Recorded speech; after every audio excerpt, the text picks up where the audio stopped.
자, 여러분, 우리가 길을 생각한다, 길을 찾아간다라는 개념을 생각했을 때 첫 번째 생각해 볼 중요한 출발의 지점이 있을 것 같아요. 그것은 잃어버린 것을 알아야 거기서 길도 찾을 수 있다는 사실입니다. 우리가 길을 얘기할 때 굳이 우리가 정상적인 길 위에 서 있고 정상적인 길을 가고 있다면 뭐 길을 찾아야 된다는지 혹은 길이 우리에게 필요하다든지 그런 표현을 쓰지 않겠죠.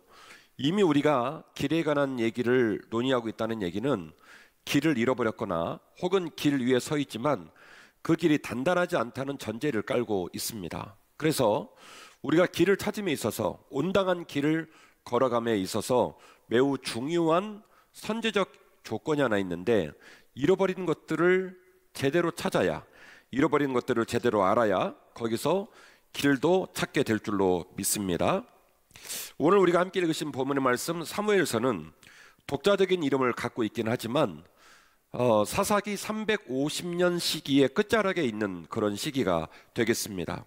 이 끝자락을 대변하는 중요한 시대상은 제가 이전에 설교를 통해서도 여러 번 말씀을 드린 바가 있듯이 사사기 21장 25절 말씀을 통해 우리가 너무나 한마디의 말씀으로 그 시대상을 알 수가 있는데요. 그때 이스라엘의 왕이 없으므로 사람이 각기 자기의 소견에 옳은 대로 행했다라고 하는 그 말씀 한마디를 보았을 때에 350년 기간 동안의 사사기 시절을 지내는 이스라엘 백성들이 하나님과 어떤 관계를 맺으며 하나님의 백성들이 얼마나 건강한 관계를 맺으며 믿음으로 살았을까라는 부분을 예측해 볼 수 있는, 충분히 추론해 볼 수 있는 본문의 말씀 사사기 21장 25절 말씀을 통하여 우리는 여실하게 느끼고 있는 바입니다.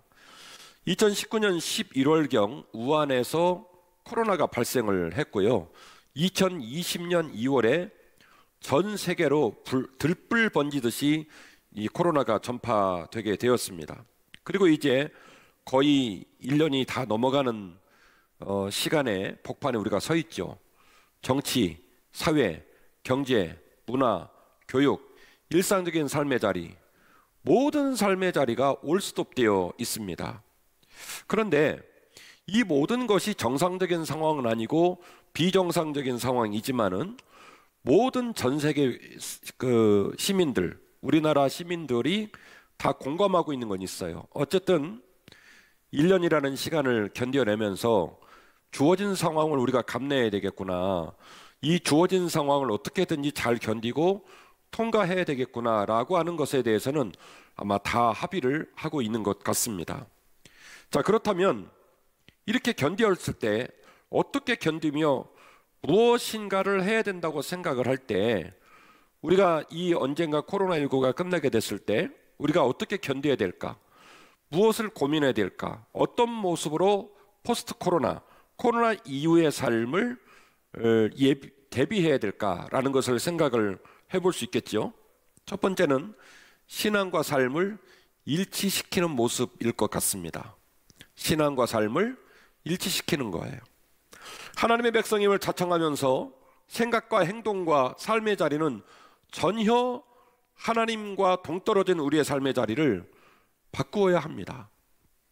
십자가가 이곳저곳에 달려진 교회들도 거룩한 하나님의 말씀을 들고 강대상에 서서 설교하는 목회자들도, 장로님, 권사님, 안수집사님, 평집사, 어린아이 이르기까지 모든 성도들도 우리의 신앙과 우리의 삶의 자리를 일치시켜야 한다는 이 엄중한 명제 앞에 겸손하게, 진중하게 반응해야 될 시기가 저는 왔다고 생각을 합니다. 두 번째로 꿈과 비전과의 일치입니다. 모든 사람은 꿈을 가지고 삽니다. 모든 사람은 비전을 위해서 자기 인생을 끌어갑니다. 크리스찬들에게도 여전히 꿈과 비전이 있겠죠.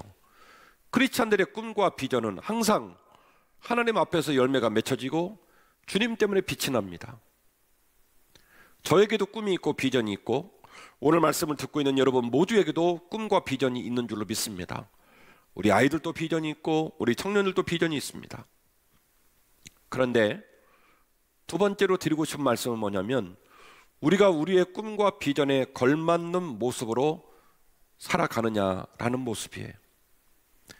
꿈이 현실이 되고 비전이 현실이 되려면 그 꿈에 합당한 자의 모습과 그 비전에 합당한 자의 모습의 중량감이 우리 몸에 깃들어야 됩니다. 우리의 생각, 우리의 마음, 우리의 삶의 자리가 우리가 그렇게 오매불망 원했던 꿈과 비전의 품격에 걸맞는 모습으로 준비되어지고 구비되어지고 몸에 담겨져야 그 꿈이 간증이 되고 그 비전이 간증이 될 수 있다라고 하는 것이죠. 우리가 꿈꾸는 행복과 우리가 꿈꾸는 비전을 위해서 우리의 마음과 삶의 자리가 그 꿈과 비전을 오롯이 담아낼 수 있는 고귀한 존재로 잘 준비되어져야 할 줄로 믿습니다. 오늘 말씀은 이 두 가지를 어떻게 풀어갈 거냐, 제가 지금 잃어버린 것이 무엇인가를 알아야 길을 찾을 수 있다고 말씀드렸죠. 그러면 제가 주안에 종교적으로 말씀을 드린 것 두 가지는 그거예요. 첫 번째는 우리의 신앙과 삶이 일치되고 있지 않다. 그게 잃어버리는 거라는 거예요. 우리의 삶의 신앙과 우리의 삶이 얼마나 일치되었는가, 어떻게 일치된 삶을 살겠습니까마는 이 문제를 생각할 때마다 죄스러워하고 이 문제를 생각할 때마다 애통해하고 이 문제를 생각할 때마다 가슴속에 불덩어리가 있어야 살죠. 이거 잃어버렸습니다. 두 번째, 우리가 주 안에 꿈을 꿉니다. 우리가 주 안에 비전을 갖고 있습니다. 그러나 내 마음, 내 눈빛, 내 언어, 내 삶, 내 모든 삶의 자리가 진짜로 이 비전과 진짜로 이 꿈을 간증으로 내놓을 수 있을 만큼 구비되어지고 우리 몸 안에 그 비전과 꿈이 담길 만한 삶이 우리의 삶 가운데 있었는지 고민해 볼 필요가 있어요. 오늘 제가 잃어버렸다는 전제 조건은 이 두 가지에서 출발을 합니다. 신앙과 삶이 일치되는 것, 우리의 삶의 인격과 삶의 자리에 정말로 비전과 삶이 담겨질 수 있을 만큼 준비가 됐는지에 대한 성찰, 이 두 가지의 잃어버린 것으로부터 길을 발견하는 귀한 시간 되었으면 좋겠습니다. 그래서 여러분에게 함께 나누고 싶은 말씀은 미스바에서 새롭게 출발해야 한다는 거예요. 사무엘상 7장 본문에 나와 있는 이스라엘 백성들의 모습이 제사장 나라의 백성으로 하나님께 주권을 이양하고 하나님의 말씀과 하나님의 은혜를 따라 살아가야 하는 백성들이 그 모든 걸 다 잃어버렸어요. 그들의 삶은 세상에 너무나 함몰되어 있었고 그들은 누가 먼저라고 할 거 없이 각기 세상 가운데서 세상의 방식과 언어로 자기 하고 싶은 대로 하면서 살고 살았어요. 이로 말미암아 이들의 삶의 자리는 깊은 어둠이 임했고 블레셋을 비롯한 외적의 침입이 끊어지지 않아 삶이 평안할 날이 없었습니다.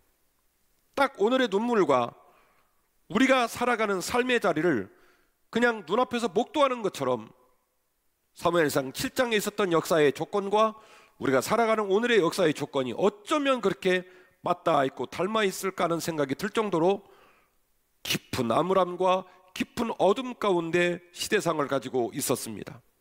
이때에 사무엘은 이 극한의 어둠과 이 암울한 시기를 뒤집어 전혀 새로운 모습으로, 극적인 변화를 통하여 전혀 새로운 모습으로 새 길을 찾아 출발하게는 위대한 시대를 깨우는 사명자의 역할을 감당하게 되었다라고 하는 것이죠.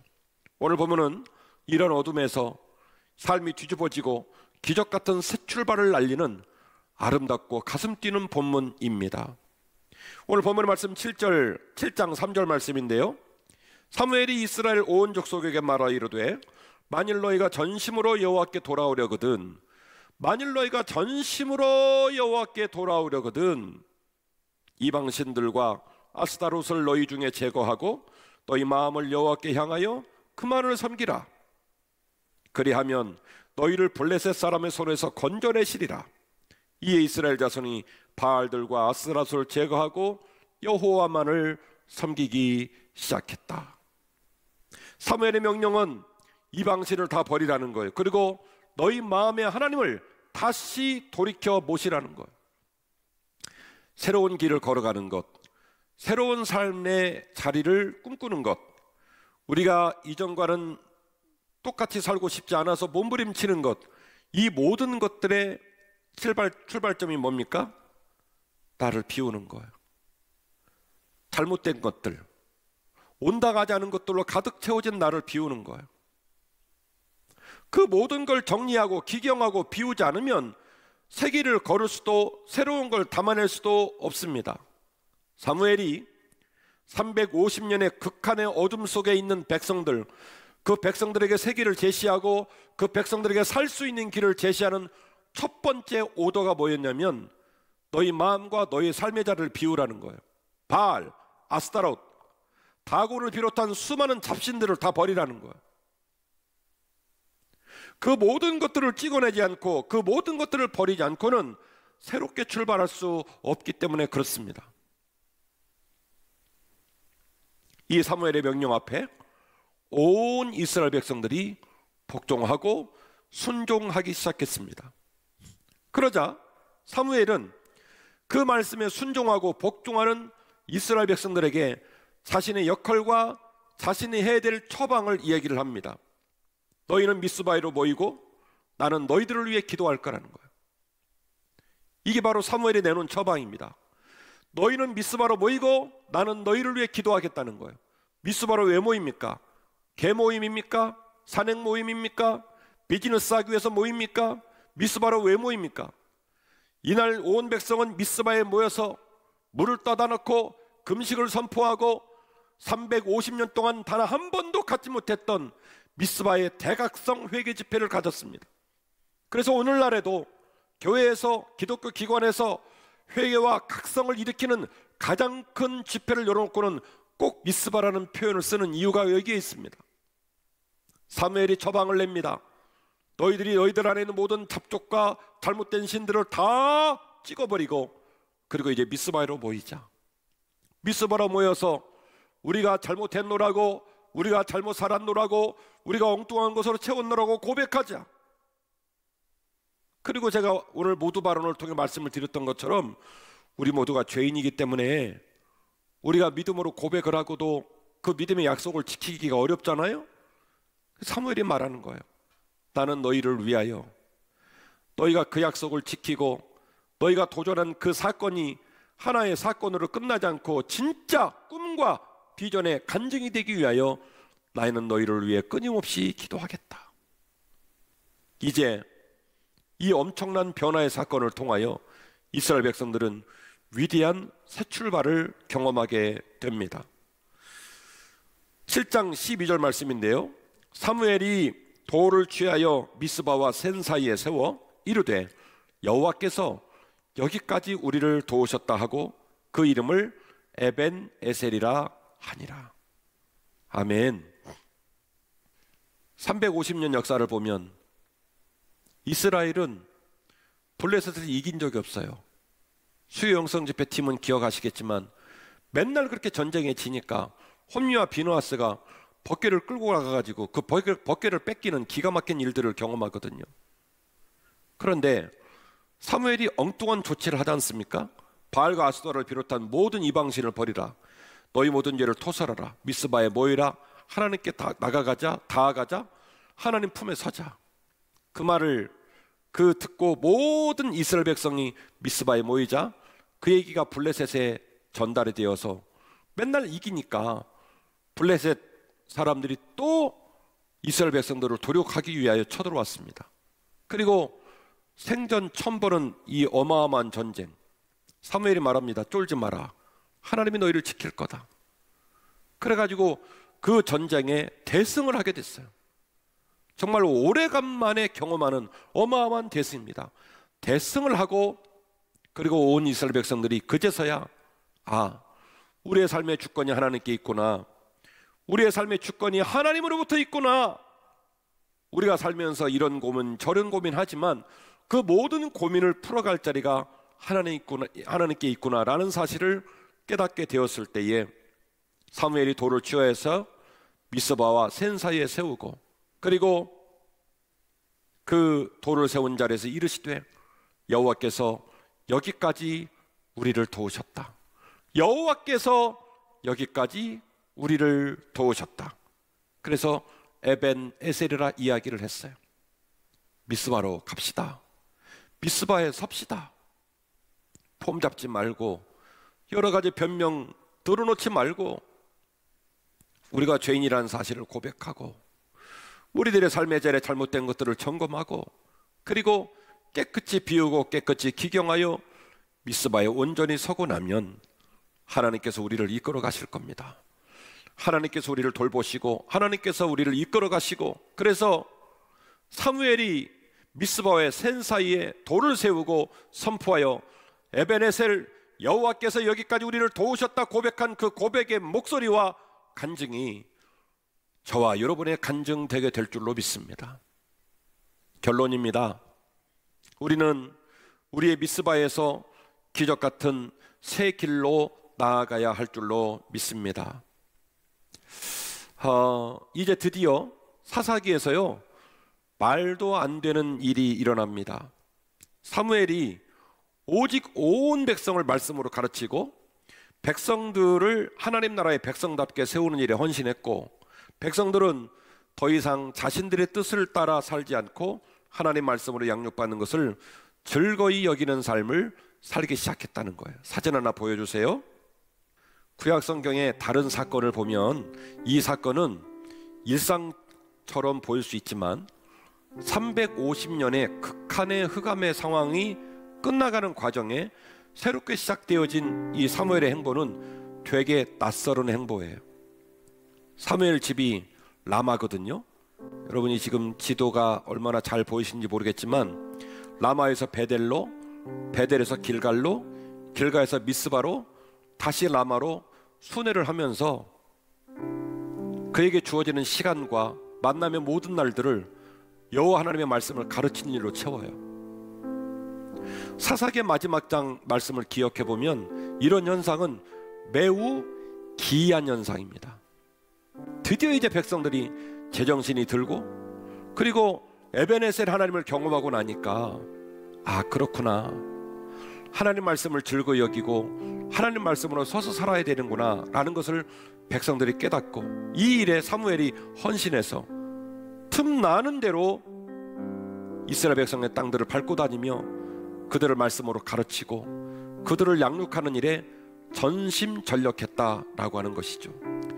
전 세계 모든 민족, 우리나라 모든 민족 어떻게든지 코로나19를 종식시키고 삶의 자리로 돌아오는 날이 올 겁니다. 그러나 절대로 과거와 같은 방식으로 살아서는 안 됩니다. 그것은 또 다른 재앙을 다시 불러오는 촉진제가 되기 때문에 그러는 것이죠. 목회자와 신자는 반드시 하나님 백성답게 살아야 합니다. 목회자와 신자는 반드시 하나님 백성답게 살아야 합니다. 성도는, 목회자는 반드시 자신이 죄인이라는 사실을 수시로 묵상하며 두려워하는 마음으로 살아야 됩니다. 여러분, 우리가 항상 우리가 기준점이고 항상 우리가 무엇인가 말할 수 있는 입장에 놓여 있다고 생각하는 순간 그 사람은 자신이 죄인이라는 걸 잃어버린 거예요. 목사로부터 어린아이 이르기까지 병들지 않는 신자는, 병들지 않는 하나님의 자녀는 목숨이 끊어지는 마지막 순간까지 자기가 죄인이라는 사실을 잊지 않고 고백하는 신자예요.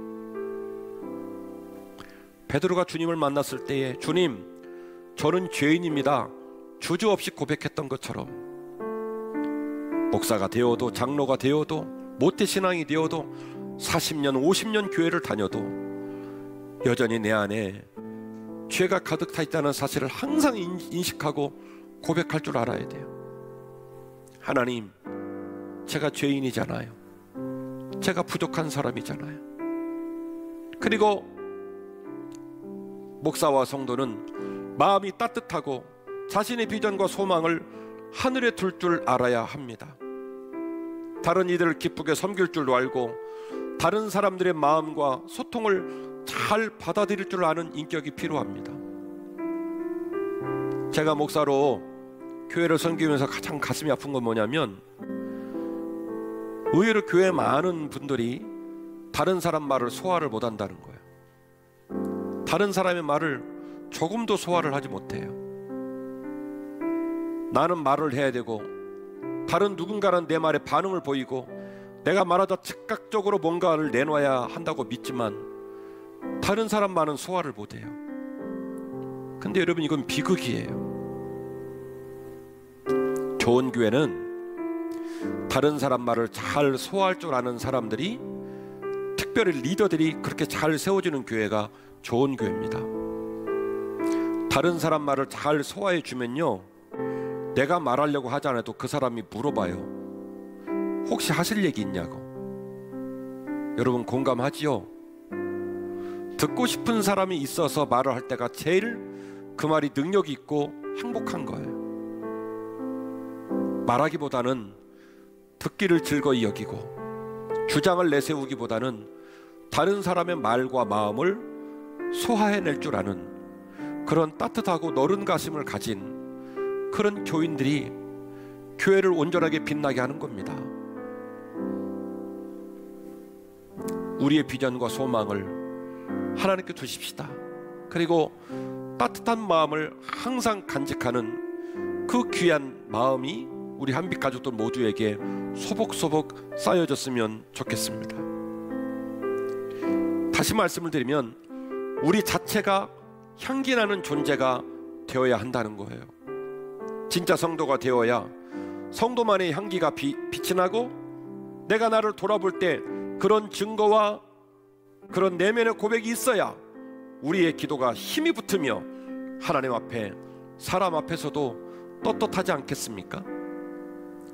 제가 오늘 사무엘상 7장 말씀을 여러분에게 이렇게 설교하면서 모든 백성이 미스바에 모여서 통렬하게 회개하고 주님께서 그곳에 은혜를 주시니까 대성을 거두게 되고 여호와께서 여기까지 우리를 도우셨다 에베네셀을 고백하고 온 백성이 말씀으로 돌아가잖아요. 사무엘이 쉼이 없이 지역을 돌아다니며 백성들을 말씀으로 양육하고 자신들 하고 싶은 대로 말하고 살았던 백성들은 이제 드디어 하나님 앞으로 돌아오는 일을 경험하잖아요.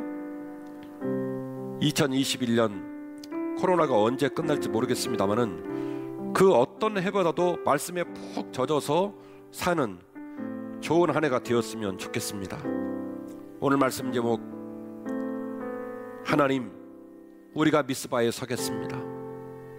주님 우리가 미스바에 서겠습니다. 미스바에 서서 우리의 심령을 잘 기경하고 그리고 하나님 말씀으로 차곡차곡 쌓고 하나님과 함께 주권을 이양하고 뚜벅뚜벅 걸어가서 나의 길을 여호와께 맡기라. 그리고 오늘 첫 메시지, 우리가 미스바에 서겠습니다. 나의 길을 여호와께 맡기기 위하여 우리의 몸에 가득하고 마음에 가득한 그 더럽고 세속을 닮은 그 모든 때를 다 벗어버리고 모든 장애물을 다 제거하고 오직 하나님의 말씀으로 차곡차곡 세우고 쌓고 올 한 해 주님과 동행하여 2021년 12월 31일 날 저부터 시작해서 에베네셀, 여호와 하나님께서 여기까지 우리를 도우셨다, 이 놀라운 고백으로 나아가는 한빛가족 여러분이 되시기를 주의 이름으로 축원합니다.